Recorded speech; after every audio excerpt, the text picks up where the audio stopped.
Eh bien salut tout le monde les amis, j'espère que vous allez bien, j'espère que vous êtes en forme. Petite question avant qu'on commence, est-ce que vous vous souvenez du Grand Prix d'Espagne 2020? Est-ce que vous vous souvenez du vainqueur et surtout est-ce que vous vous souvenez de la voiture qui est arrivée en tête?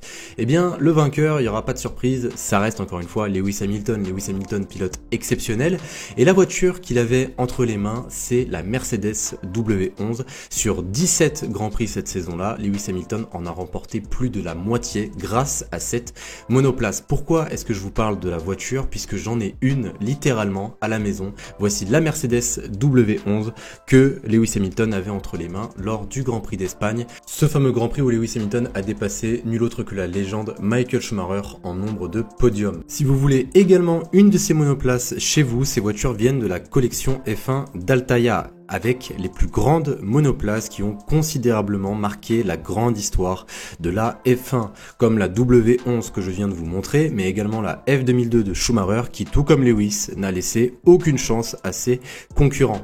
Les voitures sont reproduites dans les moindres petits détails à l'échelle 1/24e et bien évidemment les amis, les monoplaces de la collection conservent tous les détails mécaniques et aérodynamiques de l'original et elles sont fabriquées en métal. Et la petite cerise sur le gâteau les amis, c'est que la monoplace n'est pas accompagnée toute seule, il vous donne bien évidemment un fascicule pour tout savoir de la monoplace. Là pour le coup je vous parlais de la W11 et dans ce fascicule il y a tout ce qu'il faut savoir dans les moindres petits détails. Par exemple moi tout à l'heure j'ai appris quelque chose, j'ai appris que la W11 faisait 743 kg et elle avait une puissance maximale de 1022 chevaux. C'est un monstre, littéralement un monstre. Donc les amis, je vous laisse directement un lien avec le code promotionnel RAMIF1 pour pouvoir vous abonner à la collection. Il y a énormément de monoplaces disponibles, des plus récentes comme des plus anciennes, comme par exemple la Ferrari SF70H de Sébastien Vettel de 2017 ou même la McLaren MP4 d'Ayrton Senna de 1988. Donc je pense que vous allez largement trouver votre bonheur. Et vous aurez également d'autres petits cadeaux qui vont avec. Petite dernière chose concernant cette collection, il faut savoir que je vais bientôt faire une vidéo où je vais vous présenter deux autres monoplaces. Bon, il y en a une que vous avez pu apercevoir, mais je vais vous présenter 3 monoplaces au total de cette collection. Donc on se revoit très bientôt. Et merci bien évidemment à Altaïa pour avoir sponsorisé cette vidéo. Alors les amis, on est parti maintenant pour cette vidéo news. Dans cette vidéo, vous allez tout savoir de l'actualité de la Formule 1 et on est parti les amis pour la première news. Alors les amis, on va directement commencer avec Ferrari et notamment avec les propos de Mattia Binotto concernant les 3 derniers tours de course, puisque voilà, je vous le rappelle, Carlos Sainz a eu un abandon malheureux encore une fois et Ferrari ont quand même gagné la course grâce à Charles Leclerc qui a livré une course juste magistrale, mais malheureusement tout ne s'est pas forcément passé comme prévu, notamment à la fin de la course. Charles Leclerc s'est en plaint d'un problème au niveau de sa pédale d'accélération. Eh bien Mattia Binotto a déclaré quelque chose d'assez rare, il a lui-même cité: j'ai arrêté de regarder la course à 3 tours de l'arrivée. Donc je vais tout de suite vous citer les propos de Mattia Binotto. Je dois reconnaître que j'étais très nerveux, déçu aussi de ce qui est arrivé à Carlos. J'étais si nerveux que j'ai arrêté de regarder la course à 3 tours de l'arrivée. Il faut évidemment que nous étudions ce qui s'est passé aujourd'hui pour Sainz. Est-ce pareil que ce qui est arrivé à Bakou avec Charles? C'est très probable, c'est certainement source d'inquiétude, mais l'équipe à Maranello travaille très dur pour résoudre les choses. Manifestement, si l'on regarde ce qui est arrivé à Carlos, ce n'est pas encore résolu, mais nous avons de nouveaux éléments et je sais à quel point ils travaillent dur et comme ils sont compétents. Je peux compter sur eux pour que ça soit très vite résolu dès que possible, je l'espère. Donc voilà, Ferrari qui ont connu un très bon week-end, mais encore une fois, ce n'est pas un week-end parfait comme l'espérait notamment Mattia Binotto et surtout Carlos Sainz. Et d'ailleurs, Carlos Sainz, juste après la course, a lui-même déclaré: il n'y avait rien sur le moteur qui pouvait indiquer une casse qui allait se produire. Ça a été très soudain, je suis sans voix, on perd évidemment beaucoup de points, je pense que ça aurait pu facilement être un doublé Ferrari aujourd'hui. Donc voilà, Carlos Sainz qui est malheureusement au fond du gouffre, hein, voilà, il faut se le dire, mais il reste quand même optimiste, le pilote espagnol. J'ai vu du feu, beaucoup de feu, des dégâts bien sûr, ce n'est pas idéal, c'est quelque chose que nous devons surveiller. La vitesse était là, la dégradation était assez faible pour nos voitures, nous étions rapides. C'est beaucoup plus dur à avaler parce que nous allions réduire notre écart sur les leaders leader du championnat sur Max et Red Bull et nous allions signer un super résultat d'équipe. L'une des voitures abandonne, c'est déchirant, mais nous devons continuer à attaquer, tourner la page, la saison est longue. Donc voici les propos du pilote espagnol qui reste quand même assez optimiste et honnêtement on ne peut pas non plus lui reprocher sa déception. On est parti maintenant sur cette troisième news puisque voilà j'ai comptabilisé les propos de Sainz comme la deuxième news on va dire. Alors pour cette troisième news on va parler des comportements qui se sont notamment au niveau des spectateurs qui se sont déroulés pendant le Grand Prix d'Autriche. Énormément de spectateurs ont eu un comportement intolérable littéralement. Il faut savoir qu'il y avait environ 300 000 spectateurs pendant tout le Grand Prix d'Autriche, enfin pendant tout le week-end et environ 70 000 étaient néerlandais.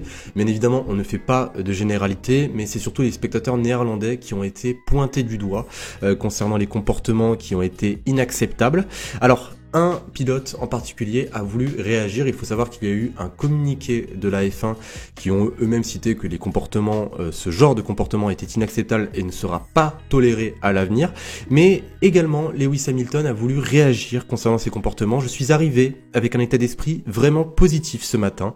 Puis j'ai entendu certaines des choses qui avaient été dites et je suis un peu choqué. Juste imaginer que quelqu'un qui soutient quelqu'un d'autre peut être victime d'abus, c'est fou de penser que nous pouvons vivre ça, encore une fois, en 2022. Donc nous devons continuer à faire plus, cela souligne simplement que c'est toujours un problème partout, et cela peut se résumer à l'éducation et bien sûr à l'ignorance. Et vous devriez suivre qui vous voulez suivre, ça n'a pas d'importance, peu importe votre sexe, votre sexualité, votre couleur de peau, tout le monde devrait passer un bon moment sur un Grand Prix. Donc voilà concernant les propos de Lewis Hamilton qui espère à travers ce message essayer de changer certaines mentalités, changer certaines choses parce que voilà ça fait quand même 2 grands prix de suite qu'on a des problèmes dus aux spectateurs. La première fois c'était à Silverstone dû à des manifestants, là cette fois-ci c'est des spectateurs qui sont allés beaucoup trop loin dans la bêtise tout simplement.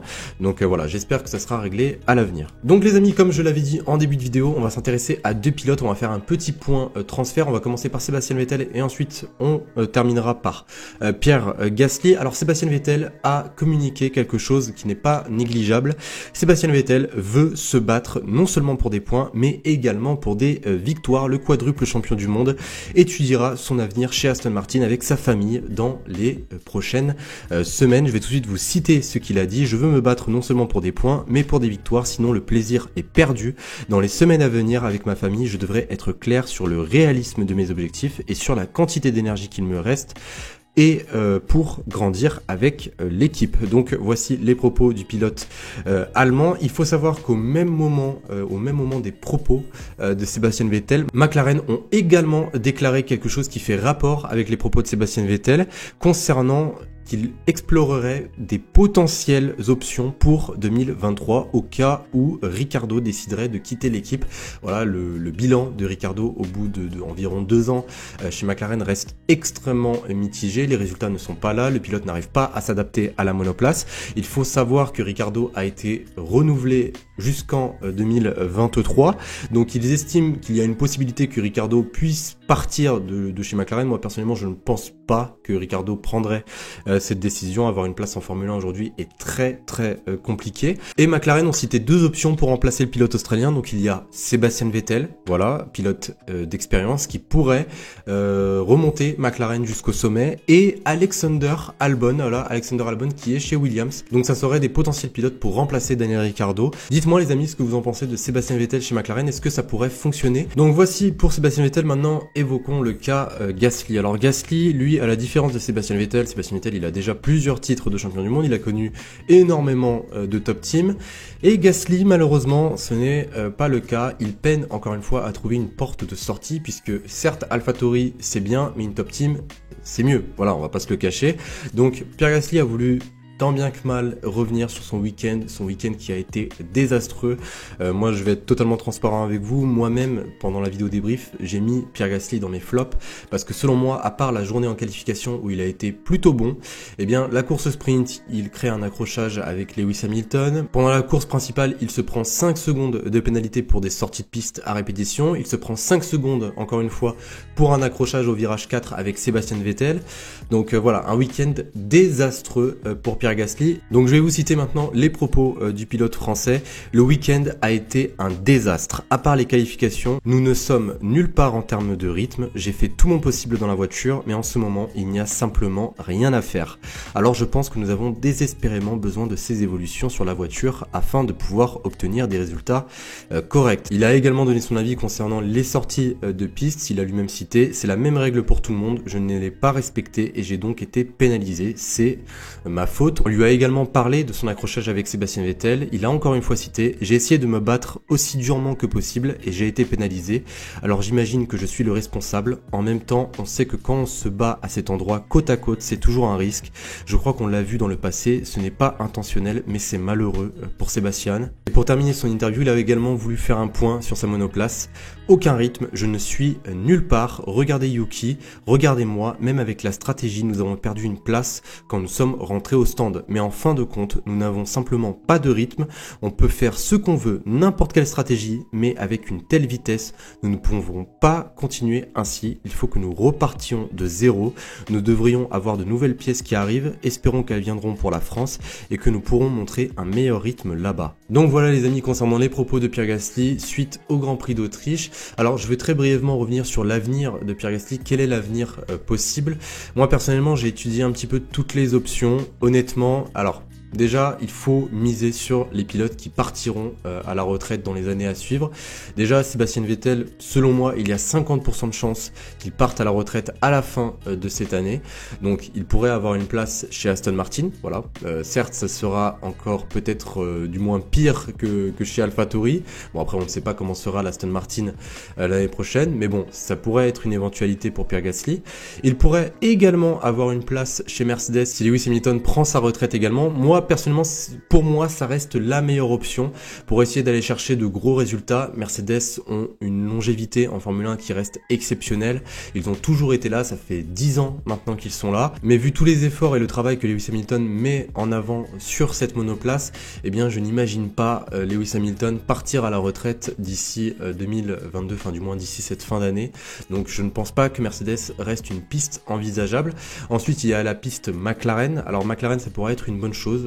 Pierre Gasly, Lando Norris, ça pourrait être un très très bon duo, mais là, encore une fois, ça dépend de McLaren et surtout ça dépend de Daniel Ricciardo qui a encore une fois un contrat jusqu'en 2023. Il faut savoir que Pierre Gasly, il a re-signé un contrat avec AlphaTauri, donc selon moi, il y a encore une fois 70-80% de chances qu'il reste chez AlphaTauri, mais là j'avoue que ce n'est plus possible. C'est un pilote qui est juste exceptionnel, qui a de très très bons résultats, qui a une victoire sur son contrat, et quand on a une victoire sur un contrat en Formule 1, ce n'est pas négligeable. Voilà, je vous le dis très très clairement, un pilote avec une victoire passera toujours devant un pilote qui n'a pas de victoire, ça il faut le savoir. Donc voilà, je pense que Pierre Gasly trouvera, et je l'espère, une porte de sortie, mais en 2023 ça reste peu probable.